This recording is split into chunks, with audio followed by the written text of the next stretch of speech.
Welcome to episode 82 of the GrowCast Show. I'm your host, Lisa Marie, and today I have with me Alex Chow, CEO of Huiji, one of Singapore's most established traditional Chinese medicine brands. As a second-generation leader, Alex successfully transformed the family business during COVID-19, growing its online revenue by over 20 times. Today, he's passionate about helping traditional and family-run businesses modernize without losing their soul. Let's hear his journey and insights on leading transformation in today's fast-changing world. Hi, Alex. Welcome on the show. Hi, Lisa. Thanks for having me. How do you define being better than normal in the context of business transformation? I would say refusing to settle for something that already works. So in the modern business environment, right, the pace is very fast, constantly changing. So even though the thing might work today, it might not work tomorrow. And even though you keep changing and changing, ultimately, you just cannot settle. You just have to keep thinking ahead, keep improvising, and keep yourself on the toe. Yeah. What key factors set successful business transformation leaders apart from the rest? Okay, I'll break it down to 3 points. First is adaptability. The other one is strategic focus, strategic foresight. And lastly is people leadership. So as we talk about adaptability, the business environment right now is actually very difficult. It's tougher than ever. And we have to adapt. And if you don't adapt, there's no way you can continue to survive. Okay. And strategic foresight is that, as I said, business environment is tough. You need to have the strategic foresight, right, to how to tackle and how to, continue the whole process. And then lastly, the people leadership. So as you want to adapt, right, most of the time we have to get out of the comfort zone. Likewise, not just for the leaders, for all our colleagues as well. Everybody has to be doing something, right, out of their normal routine. So being out of the comfort zone, they feel very uncomfortable. So from the leadership perspective, right, we have to, lead by example. Even myself, I'm always out of my comfort zone so that we can pull the team together and then we grow together. Yes. How do you personally define success when it comes to transforming a business? Okay, so you have to firstly stay relevant, of course. You have to be sustainable, and then you have to be future-proof, right? So right now, because as we know, the cost of living and all the costs, everything you can think of are going up. So companies, right, has to think of ways they can to operate efficiently. And only by operating efficiently, then you're able to, continue the growth, continue the process. If not, right, if there's too much time wasted, because time is money and all these are resources. So it will hinder you, right? So as you have to grow and you have to, as far as you are operating efficiently, you have to scale strategically as well. So you have to expand, but at the same time, you also have to keep a lookout whether, your team has the ability to cope. But no matter what, right, you can never stay stagnant. You have to keep being there and keep trying to increase and grow. So that's how you have to, beat all the costs. The higher your cost, the higher you need your top line to be. So that's the way it is. And there's no way out. And we talk about future proof. We have to think of when you think from a customer standpoint, don't you agree right now for customer, right, their expectation is a lot higher. And then you have to meet the expectation in order for them to continue, patronizing your brand. So we have to keep constantly, improving, upgrading, and the process is a never-ending process. Because of all the competition that there is available these days? Correct. What is the most valuable piece of advice that you've received that has shaped your approach to business transformation? Okay, for this, right, I would say I came up with my own tagline, but the gist of it is that there's no way a business can stay stagnant. If you're doing what you're doing every day, okay, you will never stay stagnant. You are declining, all right? So because the environment is moving so fast, if you don't improve, your competitor will, right? So I always have this tagline that I always tell people: if you don't move on with time, time will move you on. Yeah. So this has been the advice, right, that has been hovering around my mind all along during the transition of the business. And I have to keep thinking, how do I what's next? Even if I incorporated something new, a change, and I'll ask what's next? What's next? Yeah. There's a lot of wisdom in that advice. Correct. Okay, maybe I can give you some example. I mean, the most relevant, I think many people can relate to is Kodak, right? And Nokia. So during that period of time, Kodak, right, was the giant, right? Nobody can mess with them, right? But ultimately, why do they fail? Because to them, they are already, sitting on the throne. Nobody can touch them, right? And do you know a fun fact? Do you know that actually, right, Kodak was the first company, right, that started the digital camera? Oh, I didn't know that. Yeah, they refused to roll it out. Why? Because at the point of time, right, what's their most lucrative business is the printing of their film. If I'm not wrong, if I get my facts right, I think it's to them, printing the film is like printing money, It's the profit margin is massive. So none of the shareholders, none of those stakeholders, they want to let go of this because they feel, to me, the more I print, the more I make, right? So when they were still holding on to this, all the companies like Sony, all those, they started their own digital camera and all these things. By the time they wanted to roll out their digital camera, it's too late. Theirs look like antique already. That's why it came out for a while. I'm not sure whether you've seen it before. It came out for a while, but you can see if you compare to the rest of the competitors, no, you wouldn't buy it. So, and same for Nokia. They were the giant. Then being such a giant, right, don't you think they have the resources and the ability to adapt to the smartphone era before Apple start doing what they did? But they refuse. They feel that right now is there. They were too complacent. They're too complacent. By the time they realize it, then they started to do their Symbian OS and all these things. It's too late. Android and the iOS has already taken over the entire market, and that's the decline. So I would say every industry, right, is the same. I mean, you really have to keep a lookout. What are your competitors doing? What is the market demand? What is the market sentiment? What do people want? And then we work towards it. Yeah, that's the thing. Very words of wisdom there.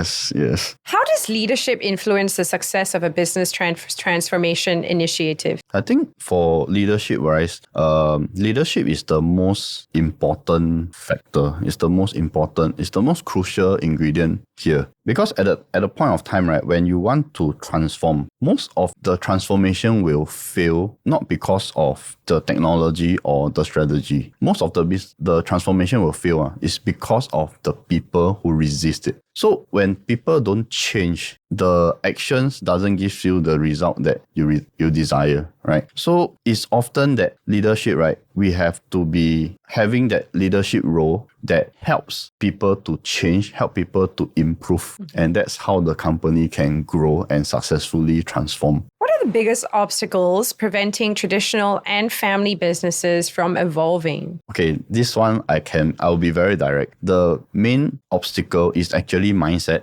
and the resistance to change. Basically, living in past glory. So when you are feeling like, I'm the best, you won't change. Yeah. And to me, that is like the end of your journey. That's what I would say. Because one of the advice that even until today, right, I often still live by is that success, right, is a journey. It's not a destination. The moment you declare yourself as successful is the day you really fail. Yeah. So for business transformation to happen, right, you have to know that, like I said earlier, right, it's like you have to keep innovating, keep transforming, and keep changing, keep improving. Like keep asking yourself the question, what's next?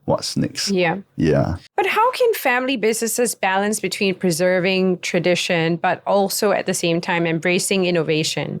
You should take the tradition and serve it as a foundation. This is not supposed to be your limitation. In terms of like for Huiji, for instance, when my father started managing at medical halls, we often supply herbs, and we have to make sure that when we are purchasing the herbs, we often look for the quality that we want to look for. And if we can't find that quality, we usually will just like we wait for the next batch and all this. So this is the persistent that we have to deliver the quality, because this is the thing that customer trust us for. So this one for me is the tradition, the way things are being done, the products are being made. So when comes to my father's time, when he wanted to make the health tonic, he instilled the same tradition. We still put in the best ingredient into the whole extraction process. And it's because of this that he decided to bring the whole production to Singapore to control the quality, right? So this thing is a tradition, but it shouldn't be a limitation where, you have to keep improvising and see that ultimately when the business starts to grow, right, herbs starting to get more and more expensive, right? We thought of ways, how are we able to extract more out of the herbs? And this makes the whole process like more efficient. Yeah, so it is like when we, even in the modern requirement, customer wants a more fast-paced product where they can open straight away and drink, right? We still never forget the tradition where things has to be done this way, this ingredient, this grade, we keep it. Even though how we change the packaging, we will still keep the whole essence of it. The gist of like keeping that tradition, but yet you still continue to modernize. Yes. Why do so many family businesses struggle with succession planning, and how do you think they can do it more effectively? I would say in the eyes of the parents or the elders, kids will always be kids, So even for myself as an example, every time when I want to communicate something with my dad, he will have some form of resistance. You see, it's like he make me feel like, hey, who are you to teach me? You're my son, So this is the thing where because of this mindset, right, they will refuse to let go. They will hold on very tight to everything. And when you want the kids to grow, you really have to let go and let them really explore the world. So this is the thing that will often be a stumbling block for all the business transition. So it has to happen at a planned basis. Okay, if you were to have this succession planning, right, the mentorship has to start early.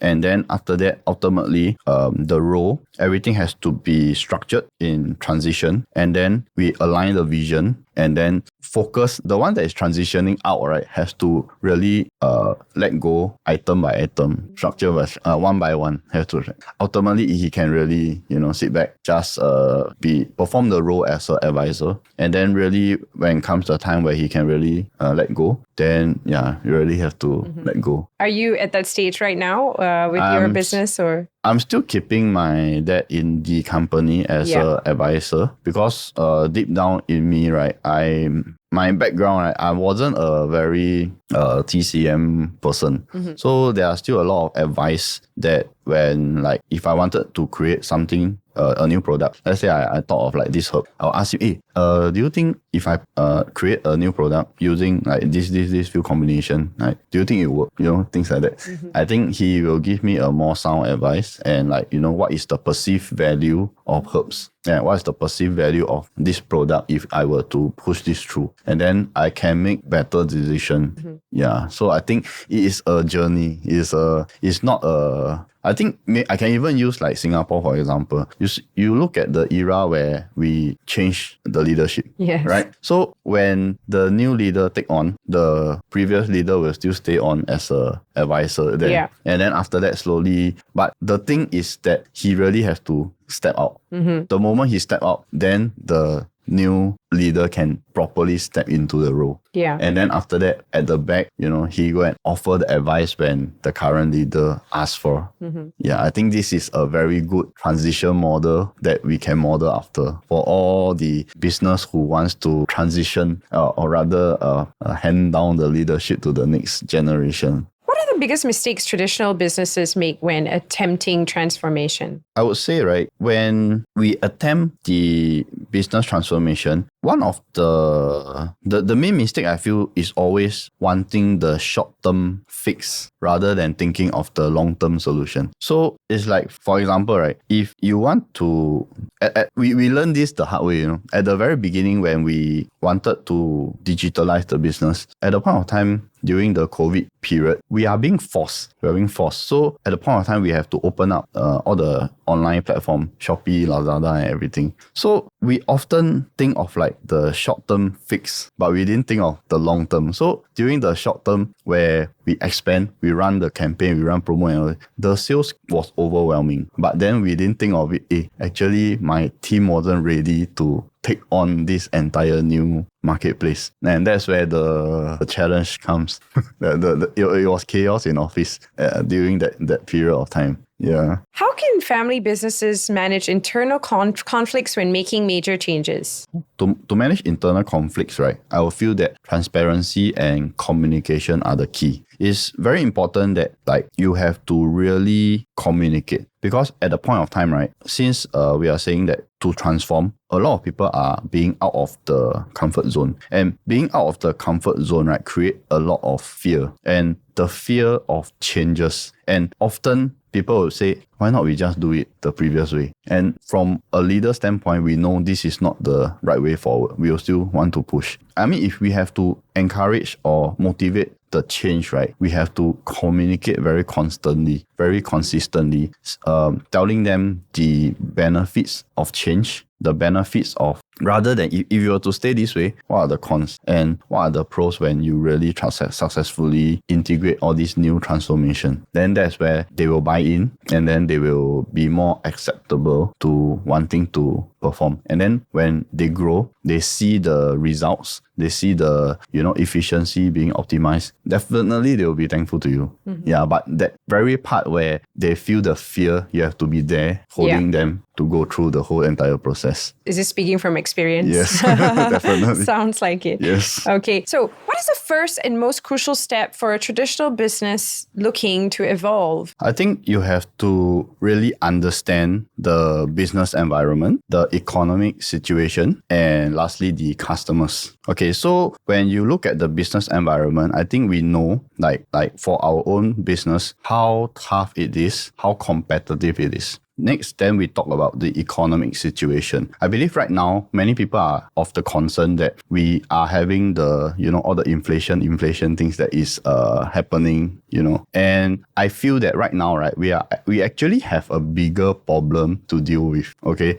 We are actually in a situation, I would call it a stagflation rather than an inflation. Because in the inflationary process, everything goes up. Your price goes up, but you can charge higher. So everything goes up. It's actually a very healthy thing. But right now, what's happening is that we are in this stagflationary process, right? In this situation where the businesses are not able to charge more, and yet the cost is going through the roof. So this is the very tricky part in terms to tackle the business situation. So I give you some example, like if you were to look at like restaurants in the recently Chinese New Year just over, right? We do heard of some restaurants throughout my own network of friends, right? They said right now people don't order fish, they don't order crab, they don't order the expensive one, even for family gathering. Maybe they do lah. Some like they'll order like they'll make a choice. But back then, right, definitely you'll see crab, you'll see prawn, you'll see fish on the table. But right now they'll choose like out of the three, maybe they choose two, or some even choose one. So the revenue per table is dropping, but staff cost is going up, rental is going up, utility is going up, everything is going up. So it's suffocating the business. And lastly, I talk about understanding the customers. Customers these days are getting very smart. Okay, so gone are the days where you remember during this era, right? This period of time during the COVID situation, right?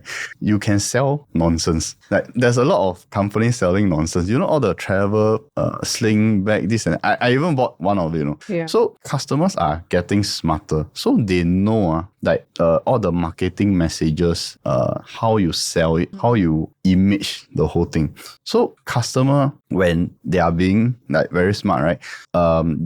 It gone are the days where businesses tell you like it's not about how good your product is, it's about how you market. I think right now, right, even if you can be a very good marketer, the cost of marketing also went up. You'll suffocate yourself also. So right now, right, customers are good. You have to not only market yourself well, your product has to be good. And that's how you continue to survive. Yeah. So you can see right now, the situation is a lot more tougher than 10, 15 years ago. Customers are very smart. So that's why I say, where we are looking to evolve, right? We have to keep asking, how are the customers' behavior changing? What are they looking for? And we have to reverse engineer the thing. And that's how you meet the customer need. No longer are the day where I create a product, I hire a sales team, hard sell, push, keep pushing for sales. It doesn't work anymore. You have to see what customer wants and reverse engineer the thing, and then you are able to deliver what the customer expected. So this was something that I saw during one of Steve Jobs' interview. He was being asked this question. That's where he talked about like what was the thought process where he created the Mac, when he created the iPhone. So that was the thought process. And you see, they are so that interview was like how many years ago? And look at where it brings them. So this has already become the norm for businesses to adopt. How can legacy businesses attract and retain younger talent for future growth? I wouldn't use age as a guide to classify them. So ultimately, you have to know whether this talent is able to be kept or let go. I will use my 4 category of way of categorize them. So I'll draw a box, 4 square. The first category are people with good attitudes, good skill set. This one, no need to ask. Definitely keep. The second category are people with good attitude but not so good skill set. Okay, this one I will keep because skill set can be trained. Yeah, and I'll move on to the last one first, which is bad attitude, bad skill set. This one no need to ask. Confirm keep. Confirm throw. Confirm ask them to let go. And the third one, right, is the tricky one. People with very bad attitude but they got very good skill set. Okay, all these are the toxic people that you have to deal with. Are the skill set good enough that you need them, or you can just let go? For me, I will choose the later. I will just let go, because ultimately, right, if the toxic stays around in your team, right, that's how you crush the entire team. Very true. I've definitely experienced that before in work, and I've seen that before in work. Correct. What mindset shifts are crucial for business owners who want to modernize their companies? I think one very simple way of doing is like, instead of saying we have always done it this way, change the message. How can we do it better? It is often the way we question ourselves, and this applies to the leaders. Often it's like you have to ask, the way you talk to ourselves is actually very important, and constantly has to keep thinking like, how can we do it better? Change is an opportunity. It is actually not a threat. But a lot of people will resist the change because they don't want to be out of the comfort zone. They don't want to be out of the norm. So you have to know, a lot of workers, they have the worker mentality. I come to work, I do my thing, I knock off, and don't disturb me. Things like that. But for a company to really grow, like a startup, right, you have to be often out of the comfort zone. Okay, not saying like always have to OT, always have to do so many things, but it's more towards like you'll be out of the comfort zone. Rather than doing things this way, keep thinking, how can I do it better? You can be very good with your logistic. There's nothing to change already. It's really perfect. But how can I do it better? How can I improve? Then that's where, when there's improvement in all this performance, you see the company grow. Yes. How can traditional businesses expand successfully while maintaining stability? Okay, I would say expansion has to be strategic, not rapid. It doesn't mean you expand very fast. You'll be there.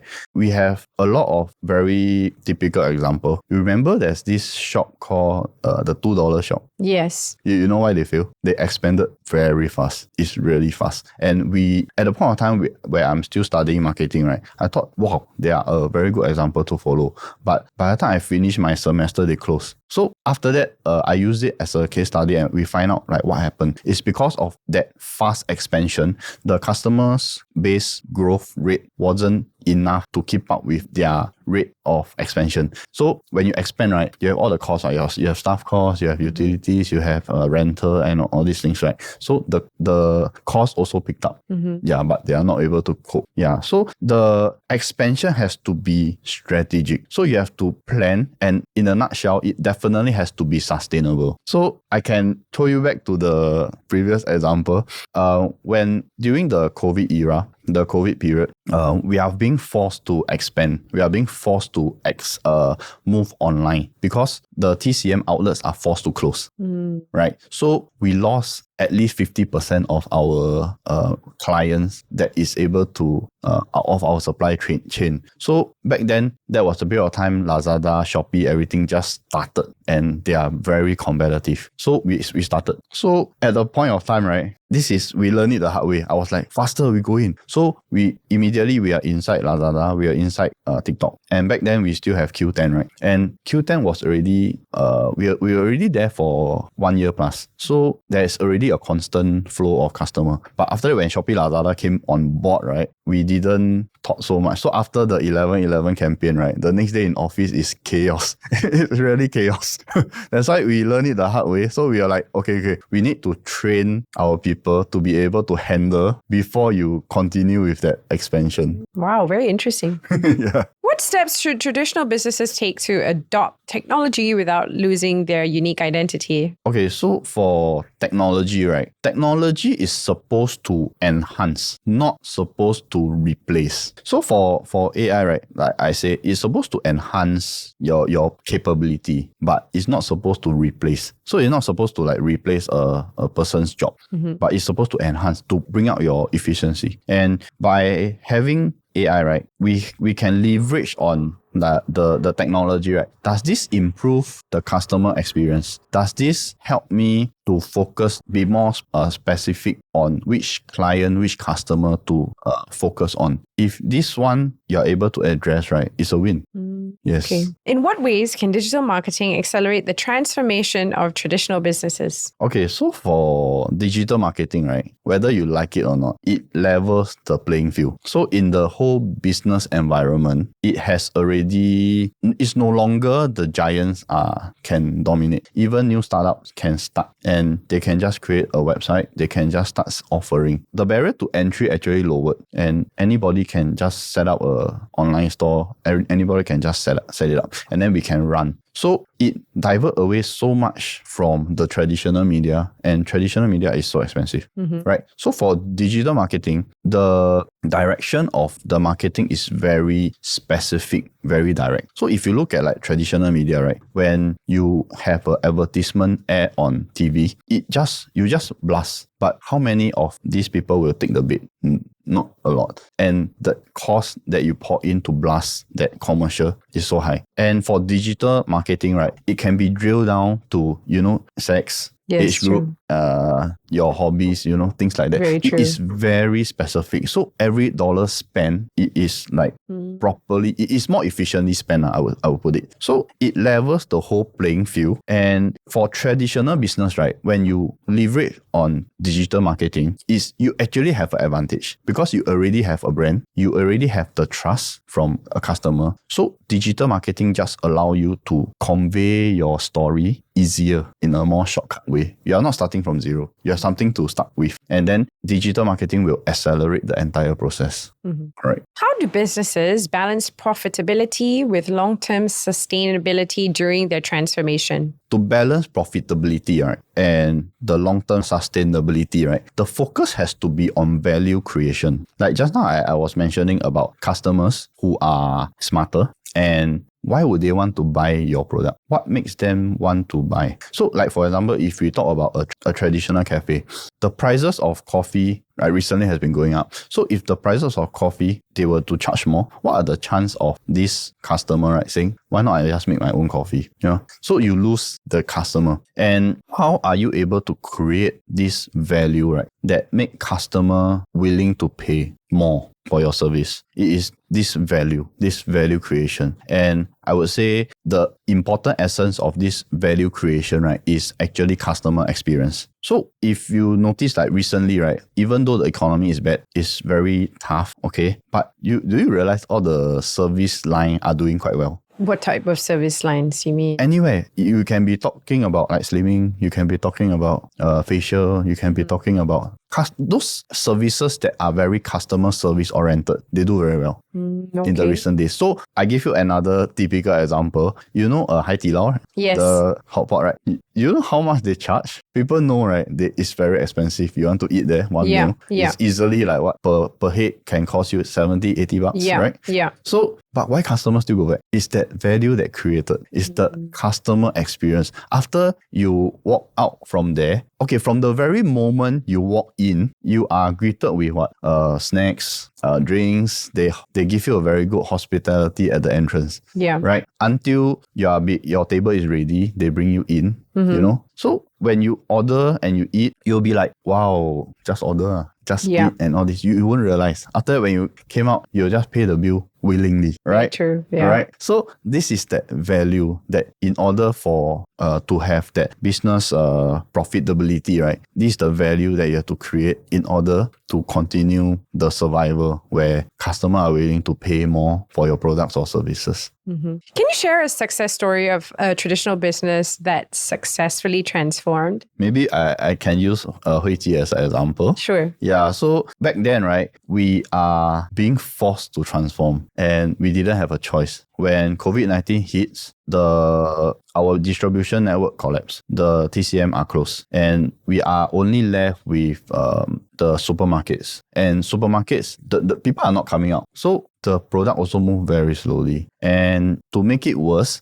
we have been doing a lot of roadshow promotion, things like that. All this came to a halt. So no choice. We had to move the business online to stay competitive, to let customers still get access to our products. So by doing that and with proper digital marketing, right, we are able to target very specific customers. During the COVID period, right, many people are talking about like you need products with immunity, and this is something we can offer. So this is where we really push this marketing message talking about immunity to the customers. And a lot of customers, many are very fearful. Wow, what if I get COVID? Back then, I think there wasn't, at the very early stage, vaccination wasn't available yet. And that's the whole marketing message that we successfully bringing out. So that's the reason why we are able to grow the online revenue, right, 20, 30 times. Yeah. So, and right now we are still maintaining it. We are still continuing to maintain this